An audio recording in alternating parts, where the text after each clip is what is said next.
Hey everybody, I'm Joey Evans, and today we're taking a look at a game that is a revised edition. This is one that I've been thinking about picking up for a long time, and I always felt so overwhelmed. There's so much stuff out there, so many people were already playing it. But then when they came out with a revised edition, I'm like, okay, this could be a good starting point. Because I love Indiana Jones, so it just makes sense that I would like Fortune and Glory. So this is Fortune and Glory. This is by Flying Frog, and Flying Frog has one of those art styles that some people love, some people hate. A very B-movie style of artwork in there with pictures. I don't know if these are pictures of their staff or what, but anyway, I personally like the art style. I think it's very quirky. I think it's very unique. I think it's very Flying Frog. So this is Fortune and Glory, the cliffhanger game. And like I said, I've seen this several times. Never have pulled the trigger and got it, but I've always been curious about it. So when this one came in, I immediately was like, yeah, it's time. It's time to try this. Revised also makes me happy. Maybe they streamlined some stuff. I don't know. I didn't play the first ones, but we're going to see what I thought about this. But before that, let's do a quick overview about how the board looks and quickly how it's played. Okay, we are set up for a game of Fortune and Glory now. Now I'm going to go over, I'm going to show you the competitive game, a very quick overview. Again, this is not all the rules. This is just kind of to give you a feel of the game. It can be played competitive, cooperative, team co-op, and also solo. You are racing to 15 fortune. 15 fortune, and fortune is these right here. And because you have fortune, you also have glory. Glory is right over here, and glory can be used as currency, and fortune is how you win the game. Well, first off, the way you get fortune is you're going to be able to get these artifacts up here, which they have a fortune value in the left, right up here, 5, 5, 6, and 5. Those are put together in a really cool way by grabbing an artifact card and an adventure card. So those artifacts are placed around. You're going to see the different skull over here, and the matching skull is going to be here to tell you where exactly that artifact is. And you're going to travel around and get those. Well, how do you do that? First off, everyone chooses a character. Right here, we've got Jake Zane and Sharon. Everybody's have different abilities. These are for skill checks. You'll notice here. Everyone has different abilities here that are going to kind of mitigate and change the rules, I'm going to tell you. But right here, you've got combat, cunning, agility, and lore. These are going to be important when you do skill checks, when you actually go and try to get these artifacts. And everyone has different taglines here. That's going to tell you what they're good at. And then also other thing is your health. That's very important. And your defense. That's how many hits you can kind of take and ignore once you start getting into battles. Okay, so first off, you're going to start off with an initiative phase, and that is where everybody gets to roll a die, and the higher number gets the first player marker, which is this right here, and they get to go first. Now, if you roll a 1 on this area, then you actually get a free event card. That kind of helps you for rolling so low or whatever. It's kind of a mitigation thing. So you get to get a free event card. Now, speaking of those event cards, let's take a look to see what exactly those do. All right, let's grab an event here. All right, Volcanic Eruption. Play on any hero, enemy, or villain in a mountain space. They take D6 hits. Any temple in that space collapses on the D6 roll of 4 plus. Or play while on a mountain. So all of these are going to do different things that you can keep in your hand and play at certain times during the game. Some of these say play immediately, and of course you have to play those immediately. So those are the event cards that you may get. So that's the initiative phase. You have the turn order. Now you go to turn. First off, you have to move. And the way you move, you obviously roll a die. And again, now, I rolled a 1. Same thing happens here. Your movement is 1, but you do get an event card over here, and that event card will help you or whatever, and you get that as well. But you do a movement of 1. So how does movement work? Well, movement, pretty much, it's 1 space per area you're going into, except it's going to change depending on different seas right here. The seas are going to cost more to get into, and then also you have different types of things, the jungle and all that. But pretty much it's 1 to move around to different areas, but also you can travel by plane from city to major city. City to a minor or major city. Your destination matters, and you pay 2 or 3 glory to kind of charter a plane over to that place, depending on if it's a minor or a major city. So you can travel quicker by plane, but it's going to be 1 to move around into different areas. So I am right over here in the Yucatan, so I am going to try to get the Sword of the Ancients that you can see right up here. We've got the Sword of the Ancients, the Spear of the Dark Fire, Hammer of Darkness, and the Shield of Loki. So I'm going to go for this. So the move phase is pretty much that, just moving. At this point, you also would fight any henchmen you've got in your space. But notice there are no henchmen out here. We'll go through how a fight works in a bit. Okay, next is the adventure phase. The adventure phase, when you start, it really depends on where you are, what happens. If you are in the city, then you get to draw a city card, which is right over here. Now, the city cards here can do anything. This is a rooftop chase, and this is going to be a skill check here. And if you complete the skill check, then you get 3 glory. And also bad things happen if you do not get the skill check. So these are city cards that you are going to draw as you go through the city. And the cities are also where you sell the artifacts, which where you can kind of, once you get the artifact, it comes to you, and then you can sell it for the fortune that is right there on the side. So the spear, of course, will sell for 5. Unless you sell in a major city you get +1. And also there are auctions and stuff that mitigate that, but generally it's going to be the cost on there. Now you can also purchase different things at the city. For example, you can purchase allies or gear or common items. Now these are going to help you along the way. Like for instance, this gear is going to add +2 to combat. Then you've got allies, they're going to help you as well. You've got a personal butler. I like that. Cunning +1. They also have loyalty. You can lose these. And you can also activate them at certain times, which is kind of like tapping them to be able to use them for certain abilities. Now, if you are just in a normal land or sea space and you're traveling, then you actually get something to happen. You get to roll, and depending on what you roll, you can draw an event card, or you don't get anything, or you could possibly get an enemy to show up. But now we are actually there with an artifact. So I want to get this artifact. How hard is it to get this artifact? Well, you'll notice up here in the Sword of the Ancient, there's the value, which is 5. And in the bottom right-hand corner, there's what's called a danger value. And a danger value is how hard that item is to get. So I have to do that mini skill check. So here we go. Let's say Jake Zane is over here. So I have got this right here. I'm going to pull my first danger card. All right, so let's take a look. Right here, I won't read all the flavor text, let you discover that as well. It's an ancient puzzle, and that is a lore test of 5 and up. So let's check out my lore right here. Lore is 2. Okay, lore is 2, meaning I rolled 2 dice. So here we go. I roll this, and I need a 5 and plus. And because of this X here, it says I only need 1 success. So here we go. It's pretty hard to do with 2. I did not get it. All right, so now let's switch this over to something else and act like I did get one, or show you what else could happen with one of these. For example, here, this was going to mountain climb. This is an agility of 4 plus. So let's try that one. Agility, my agility on Jake Zane is 4. So I grab 4 dice, and now I've got to get a 4 plus and 3 successes. There you know what? Let's act like I got one. I'm a really bad roller today. All right. I got a 6, okay? So now I have not gotten 3, but I got 1 success. And as long as I just get 1 success, then I can keep rolling again. There we go. I got another one. Drop it right on top. And one more time. There we go. So I got 3 successes on this one. All right, so then, check this out. I actually would get 1 glory if I stopped here, and I finished 1. Tell you what, let's push my luck, and I'm going to go again.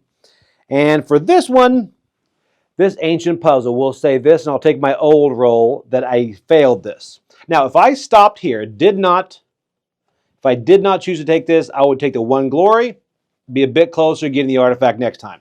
But if I went here and I did what I just did and I failed, well, I don't get this glory. I flip this to the cliffhanger side. This goes away. I don't get this glory either.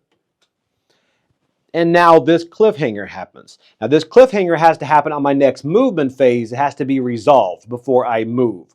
And these are never good. All right, these are pretty bad things. For example, this one right here, walls closing in. Here, I've got to do a lore check of 5 and then 2 successes, or cunning 6, and I have to get 1 success. Now, you'll notice taglines here. They don't mean a lot unless certain cards, certain gear, certain things will help you with certain taglines. So the cliffhanger will sit there, your adventure turn ends, and the next time you have to go ahead and solve that. One other thing, at any point when you can stop, like if I would have stopped here, that's called camping out. I get that.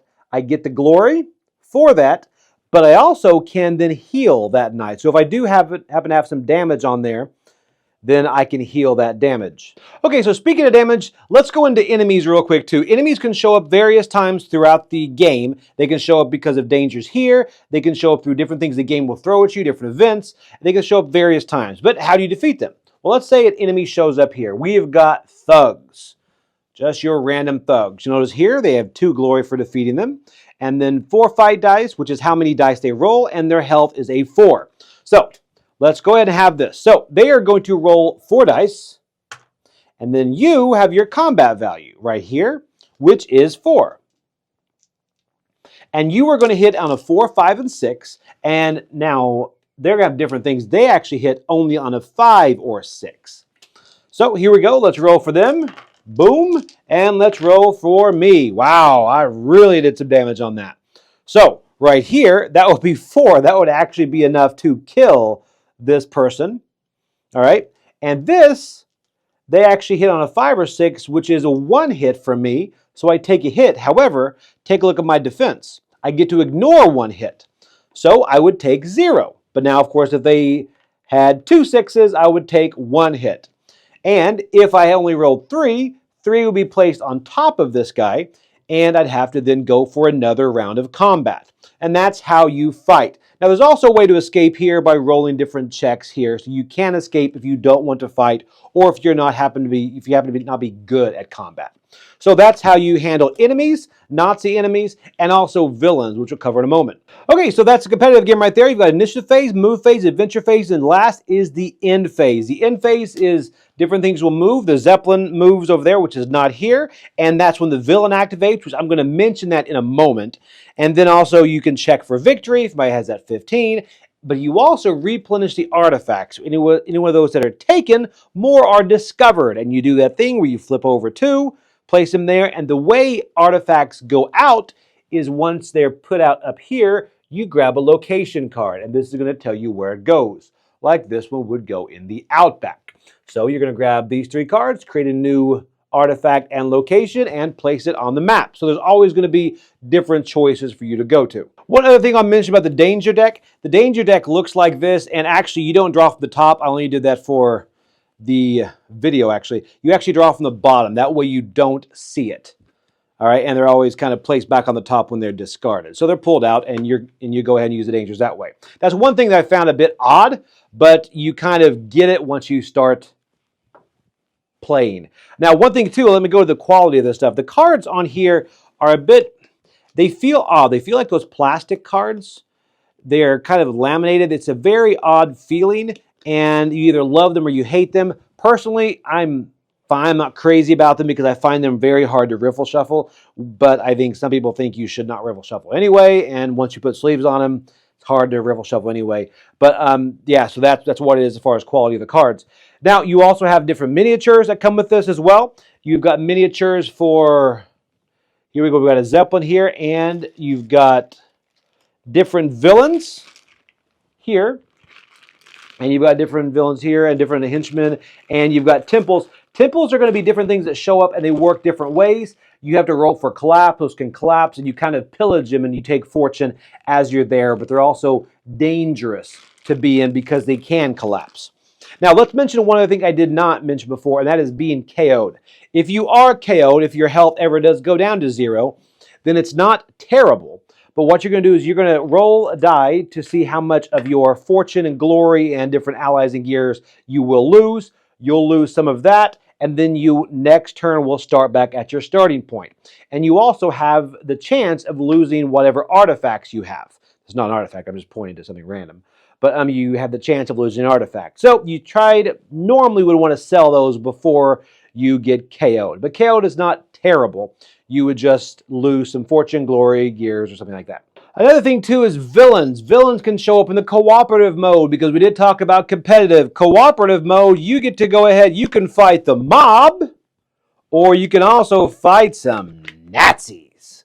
All right, so always go for the Nazis. Always fight the Nazis. And then there is also a Zeppelin that can travel around, or a war Zeppelin. And those are going to be various things that have different things that are going to be more specific to the campaign you're playing, or the scenario you're playing. And here's your Zeppelin. That's going to move across the board. And then you've got the different villains that can show up as well. And what the villains are going to do is villains are going to use this track, and they are going to win by getting to a certain point on this track. But they are also going to be going into the artifacts. They're going to try to get the artifacts as well. So it's a race against them to get those first, which is very thematic as far as like the way Indiana Jones was done.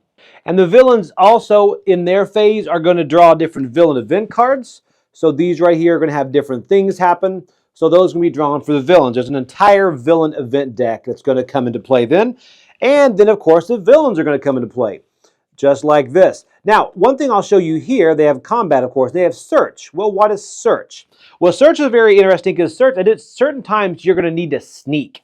And this, actually, I really enjoy. So let's say we're going to sneak up against, not Icebox Eddie. We're going to sneak, here we go, sneak by Vanessa Love.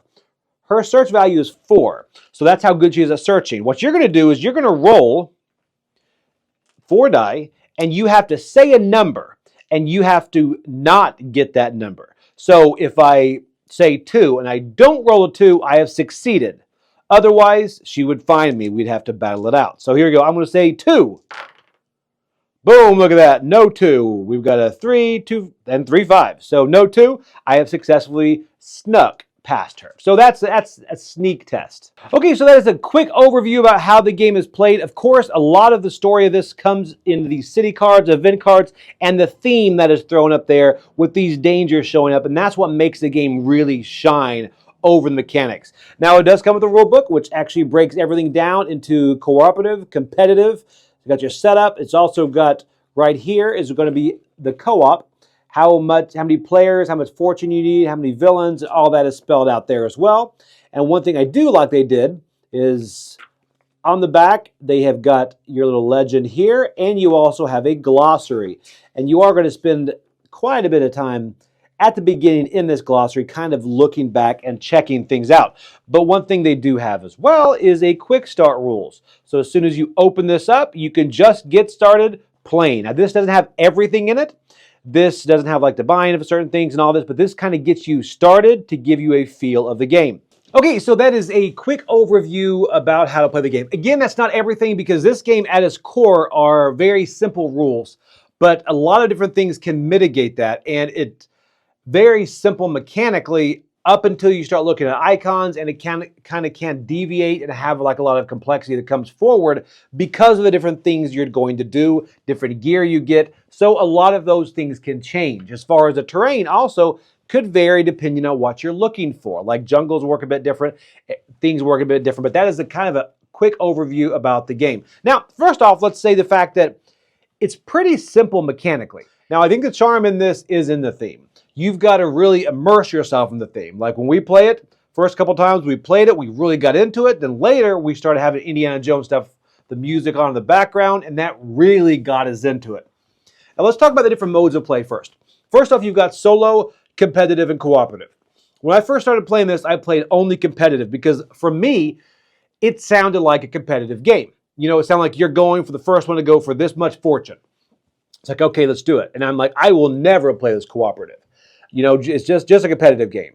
But then I played a cooperative and I'm like, yeah, this actually works. Competitive, it's a race, but it's not really take that. You'll eventually get some cards that could be a little bit of take that. You could steal something from somebody. You could kind of make them reroll a test, take away their allies, things like that. But it's not terrible. There's not like direct PvP, which I do like because you do feel like you're going onto a race and there's that occasional bump into somebody else, which honestly is like the movies. You know, like they're both going for the same artifact and at one time you might actually show up at the same time and there might be some interaction there. And one person might have allies to help them, whatever. So that I like. It's not direct, it's occasional and indirect. So I really enjoy that part. Now, as far as the competitive is great because the villains, they have the mobsters and the Nazis, but let's be honest, Nazis. You got to go after the Nazis, you know, so that's the thing. And that itself is where it really shines. And it gets difficult too, because now you've got that other player you are going, not the other player, the AI of the game, that you're going up against, and it's a race against time to get these artifacts before they do. That really, really works. And on top of that, the sneaking and the Zeppelin, the fact that I remember the game that I actually snuck onto a Zeppelin, it was just fantastic. And let's talk about those moments. That's what this is about. This is almost, it's not a beer and pretzels game. It's a bit heavier than that, especially when you get deeper in the mechanics. But it is one of those that you enjoy in that way, right? Like I was playing a game with a guy, Ryan, the guy I initially played this several times with, and he's right there. He's about to sneak onto a U-boat, and then he has to draw an enemy. Ends up he has to go into a battle with a Panzer tank. I mean, come on, man. How many games does that happen? You're about to crawl into a U-boat, sneak in there, and then you end up having to fight a Panzer tank. It's just great. That type of stuff is where this game really shines. And then on top of that, you can mitigate a lot of this by buying the different gear, the different allies, and the common items. The common items are fun because you kind of get to look through there like you're actually at a shop. So I really enjoy that as well. This does play up to 8. I don't know if I would play it up to 8 because you could play it team competitive. So you have teams on there and you all work together. And that's a fun mode too. That actually goes forward and does play pretty well. The KO on this is not terrible because you just go back to your starting position. That's it. So you also lose something, but you can mitigate that with glory or fortune, but you don't want to get rid of that. And that isn't as terrible as some games make it, so I don't mind the KO as much as long as you get rid of your artifacts. Rulebook itself needs some work as far as the way they organize things. It was kind of hard because I mentioned something here but won't go into a lot of details, so you have to look over here. You're like, okay, no, this was here. But the fact they have a glossary in the back is kind of like them going, all right, we get it. We know we don't have everything in one spot, but here's a glossary so you can find it. So it's not the end of the world. And later, a lot of those different taglines of things, you might have questions, so you will find yourself in that book a bit more for a game with simple rules. Saying that, it could get fiddly at times because there are certain things you're going and you might miss a step, and there's little things like you're going to, okay, the villain goes here, and once you have all the villains out, villains kind of have different abilities too, so you might actually be like, oh, I kind of forgot to do this. Oh, I forgot this person does this. Or we're in a jungle, so this would happen. So there's a lot of little things like that. So I feel like people that kind of get bogged down in the rules, that can really, really slow this game down for them. But if you go into this just for an immersive, fun experience, to kind of live that Indiana Jones, Fortune and Glory type of thing, it's fun. And on top of that, the push your luck aspect of those skill checks. I really enjoy that. The skill checks where you're like, okay, I'm going to do one more danger. Okay, I got this. And you were really kind of pushing your luck because you're like, I'm hoping this is an agility test and not a lore test or whatever. You're trying to push your luck on flipping those. And when you kind of stop, then you will heal. But you want to keep pushing that. And that's why the competitive thing shines, because you won't find yourself stopping. Elsewhere, you can kind of see what the other person's doing and see how far ahead you are or behind you are and push according to that. But when you've got the villains, that's kind of a clock that kind of pushes you forward. Okay, and one thing I do have to mention too is how fun it is to get these new artifacts, because this is where a lot of really fun thematic points work. It's kind of like making a Mad Lib when you bring these artifacts, because it gets very exciting to see what are we looking for next. And I mean, you could find right here, I'll grab 2. You go ahead. Let's see here. We have got, let's go deeper in the deck here. All right, so we are looking for the Amulet of Time. All right, and then we've got over here the Mask of Hades. And it is amazing how these work together every single time. I mean, come on. You would go look for the Orb of Power. This is just right off of the whole librarians or whatever. So these things actually, I mean, it's right here. The Ring of Atlantis. You know what? Doesn't make any sense, but I want to find it. I want to find what the Ring of Atlantis does, and I want to wear it.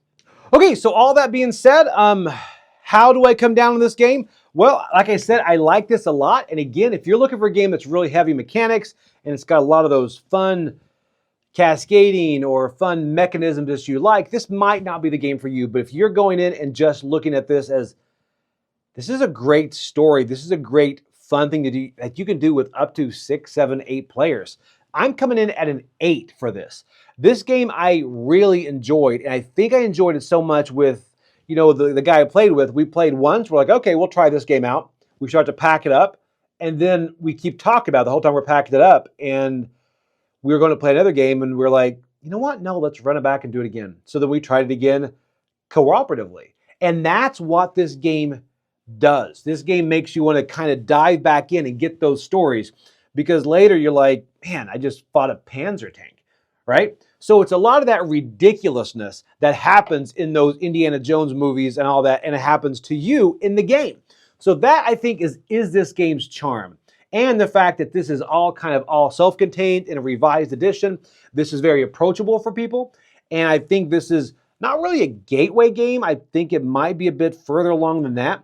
But this is a game that I would not mind bringing out when I have somebody that's new to the world of board gaming, or somebody that loves board games. Somebody that's really in the board gaming world would love this too. So this, I think, checks both of those boxes. And because of that, I'm coming in at an 8, and that is a seal of approval from me. And I can honestly just see it go up the more I play this game, the more I dive into it.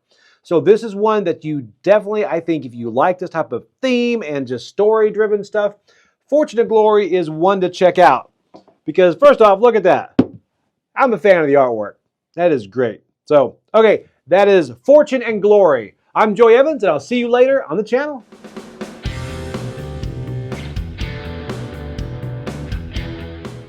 Hey everybody, thanks for watching another video from the Dice Tower. Hey, you want to learn more about us, communicate with us? We have a Facebook group, we have a Discord channel, lots of different ways to get involved with the Dice Tower. And you can find that in our Linktree link below. So just click that, it will take you, and you can communicate with us on Facebook, join our Facebook groups. There's lots of cool things that you can find and become part of the Dice Tower.